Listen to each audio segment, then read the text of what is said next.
Le dimanche 29 janvier 2023, un conducteur de bus aurait perdu le contrôle du véhicule suite à l'éclatement du pneu avant.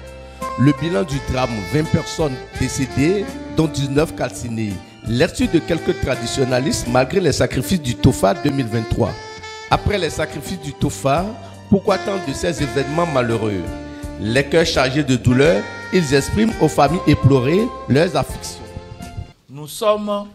Nous sommes attristés, tout le comité TOFA, les membres du comité TOFA,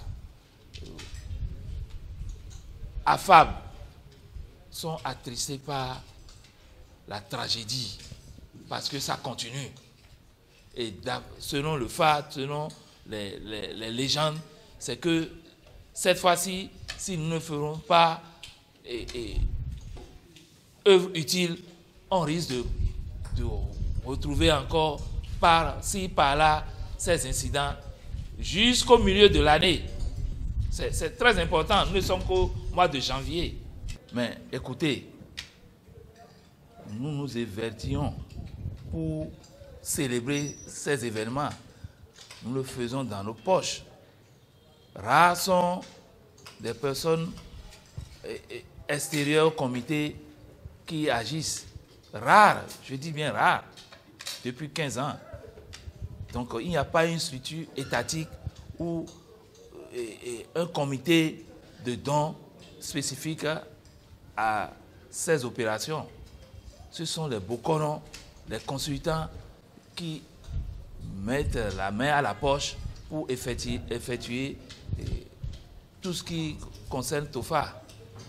Normalement, toutes les divinités évoquées pendant la consultation, nous devons aller vers ces divinités compte tenu de leur espace géographique. Si vous consultez bien ce qui a été fait, Dassa était au centre des consultations pour la cérémonie de Vossissa, aller voir telle divinité ou autre. Mais jusque-là, nous ne l'avons pas encore fait. D'autres, parfois, il y a Nati Tengu qui apparaît. À 3 ou 4 reprises comme ça, Nati Tengu est apparu. On n'a pas pu y aller. Alors que c'était pour le bien du pays, parce que c'était la divinité Dan. Or, tout le monde sait ce que c'est que Dan.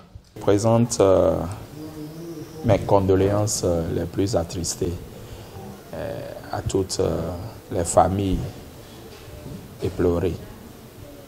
Et que la terre soit légère à ces âmes qui nous ont quittés brutalement. Ça fait vraiment mal pour que dans une seule journée qu'on connaît un tel drame.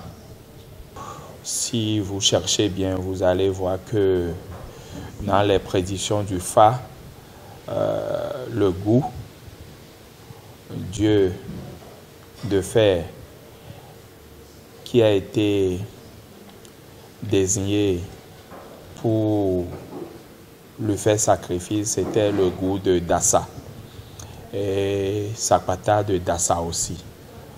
Mais je pense que les sacrifices qui devaient être faits en leur endroit n'a pas été fait. Donc, ce qui fait que nous ne pouvons pas affirmer du coup que après les sacrifices qu'il y a encore. Non, ce n'est pas vrai. Même pas encore 48 heures, j'ai eu à discuter avec le président des Bokono. Les dispositions sont en train d'être prises pour que les cérémonies, les rituels qui consistent à faire une offrande et une immolation au goût va être fait dans les tout prochains jours. Mon message envers les autorités serait une demande auprès de nos autorités pour que prochainement qu'ils prennent les dispositions idoines par rapport à la consultation de TOFA pour que leur partition soit une réalité. Parce que ce que nous disons nécessite vraiment de dépenses pour pouvoir couvrir le territoire national par rapport aux sacrifices, aux divinités et autres. Seuls les dignitaires, les Bokono, ne peuvent pas assumer cette responsabilité. Ça ne veut pas dire qu'ils sont du bord de Vodou, étant donné que nous sommes dans un État laïque et l'État a la possibilité d'assister presque toutes les religions.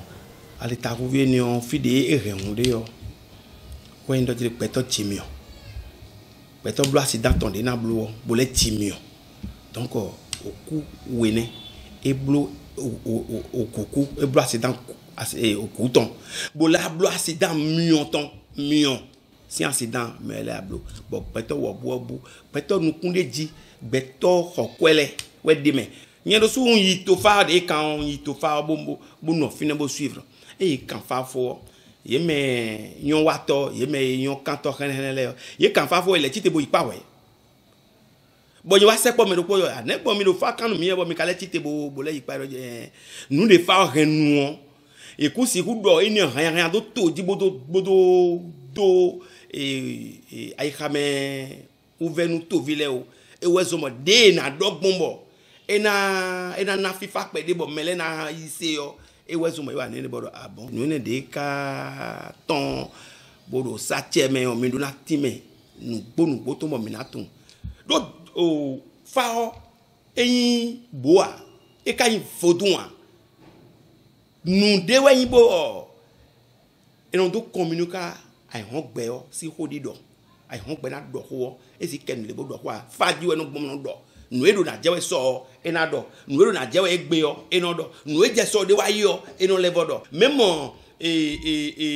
dasa fi de nous do tije de wetinyo do pe ni gbo si j'ai le bon moment nous na fri nous gandi yo e do de voler do tombo ina sa on ye mai sa vo eni oni total gbe don vo do tombo ina sa bo fotun de le na yi agban do tombo e do hun na to fa boka cité bo sa fo ton le bi do kulopo do 21 janvier wa yi we mi sa fo mais quand ça va ekpo vodun de do ho mele sa che mi mo yo o do sagbata e ka ko si fi de fois dasa mi yo lo vodun tasaton bo yo ko si ton sagbata fie mi a yo de ena o da ide buji allo ku tonu fie de bonu e yo ai do pe tasa mo kun je ho do ni me na we ne nu vodun le e we po yi bo mi maka sa fo ton nous ka sombo mi mado voine le sawe ayo ewe indo mejile o misa vote tin le on po o fodun le mi ka yi fodun no le gan do bibe me mi ton mi fodun no le gan jenu kan bon file yo e fodun no de bo kan ye ansite o na do nu do le emi hunje an honu fodun mi ton nous les coach to ho mi ton nous les coach to ho mi ton e na bonu ye site u do mo yo ve de sindo akọ e mi site bodo do fo na sa yo o to kan we na mi allo budget de me we de simbo sojo nu mi bo mi hen ko bo wa sin o mi me bo kono le we site bo chokwe bo to vi juro dagbe no didi no na kwe mi peri le yo ino na kwe mi bo mi so mo so to wa ni lo na ye wa do mo bonu mi asiti wa ni lo mi blo le bonu e i medican tí ó ní ayi ma ton gangan apo mi ton me bi on vo o mi on gbo no jo epo to mo ko ye metan lo de su dian mi ka le mo pe to bonu ye kwa lo nu mi an alo ma go nu mi an e zon bo vo je mi si te bo sa Joe Dagwino Queen with the low chain aquemi de me. But quay canami yo, a hog popo lepo, a shop poco dear, quite before. Photon for Leo, Miss Sadia, Bucolic Basin for Cadeo me, as it one boy, me kind of Bucolic by your milemo, Bohawk, Boa. Cocloa me, now like ba. When no photon, Magadu no, that's it, you're not jelly. Bobby Bemen Chona, you hoblando, na no, no kunku, no, mono e gosin filet. Bo, webla, bozum a vida sin no kume. No, adrenalin vide que alors Anaïs. D'ailleurs, dada lewe no hokan lo dai, bono wa soro to. Mi mo jide jado ama vive jibe veo, do po jen jado leke jibe vivi, meto me chowe. Nou mi jobo amo, ewe mi dele afonsi kwe forton li. Bono kan faro to lo, bono wande ou. Mo je kwe wo le no jegbon. No je ko wo no je no aso mi kron waka no chi wada do no je le bi wada we no chi ma e ma wa ndede wa le yin la humo we lo me on bo mi pe le 4 décembre do godo me bo kan do to oji bo duwe wa fo mi mo che to aka bo mi mo sache o ka ko do zona ji no do so vi do ko do le bo tu le ko o do lo ton di ran ton bi mi ko bo bi on mo te alo bo wa lo ni on ina mi akon gba lo mi ni note emi na donu me mama mi desu no bo kon le mi ba bona sacho bo bi 2023 o do gbegbe fa aja isache aja yo mi sa fo du kuile deji bo wa so de uperegbe jo bo le ablo 21 bo blo blida yo bi 21 janvier mi ble ne gudo lo vodunde lo o faji bo do nu mi amo emi bo yin me do emi gan nu mi yon emi on mi na ko yo ha mi Bokuna igbe, azona igbe, nukumi ande bina igbe, bo FIFA natin, to nukule, batinu, mito vile. Et ne si moyen, mi maso doa, et jawe do tomeno wan me rupono. Donc, mon peu péri, faut du connaissance, tout il boue, do manuel ou, de ko la gramme toi doajo. Ndewe me kole zen to lola, bo be kale fon, to nukule ni zehami. Nou e fada loko yena fadu aloko mi desu. Mi moro nou e mendi, moro khoyo do yo. E me de debotun noue avon simero poro do me na tundo a we khomesi nou mewe indi ale ni nasi nou mewe indi o noue o mi yodo lutro e me dada voyon de me kana no lutro me a e o e de kafa e sono kuwa e sono jazon e mo e a ana se de mi ja kukugbe ana se de mi jazon jegbe e ma igan e ma udo me igbe ojado a fono vonu be no ton si wo ve ne yo me mi kaka bono vono kanado to oji amo mi kana timene mi do mi kan to fa bo kan che tu la klebo sache da o vi ode bona je lo so meji oro zovi turupin lete oledo o me yaji donu ma leko alita ovi mechilemi mi de so ejokwe lo kanfana mi de so ejokwe lo safona mi na gbon e kan mo dogbe ni turo dagbe no de le o e no gbonu gbagodo no gba lo ne mi le o vodun na dun le o vodun le do te yesin se de e kan no gbe ni yesin se de do ma wa mo o yesin se de no gle egbeto no gbe ne egbeto mo yesin se de bo no gbe ni yesin se do ma wa mo ni yesin se ipa te da o viji jenu o yesin se de vo ren na gbe ni mi kan vodun le bi o sapata so do dasa pe o me don so kude suo medical kende goa asan mi kan fa na ni 4 décembre ewe mi kan fa bo ka sa fon ro 21 janvier no e fa do ke geti me ma blow eno je amo mi do we fa mi do we ma wo wa mi do we me igbon ye kan me yile ya me tile mi e yo se ogbolo chori nde wa je o e so do ayi mezon me de ya e ka se o ma blow bo ni wa je o eno kwen ayi mezon ro nu le mi so ma blow mi ma do we bo koron o ma do we fa o mi lo re ka do we togan to vile ya amo mi na lo da lo me but wiwa ipole mi na bolo fi alita ovi mo gbin jede yo edo yesu ni bo to mi ton le no fo won le do da yi me ro poro pona le fo me ton eko sin yesu won mi le gbe yesu akhosu gwalo ne mi ye kon mi na fo ekpode yo me de kuro family me yesu no fo bunu di ki okpo esu kwa bulu amena do e na le fo zo vi gbon me nponpo holi renu e na fo ku vi fo gbon e o me no da be no bile yo me do fi e mi gwalo ne mi yan yesu no pe mi na iforo mo pa bona foro dasa e pe me igba wa yo me o ile yo biji be so bi o me na e huhu hon o njakun yesu fo e o mi na lo da lo me khemi me na be si mo pa bona wa dasa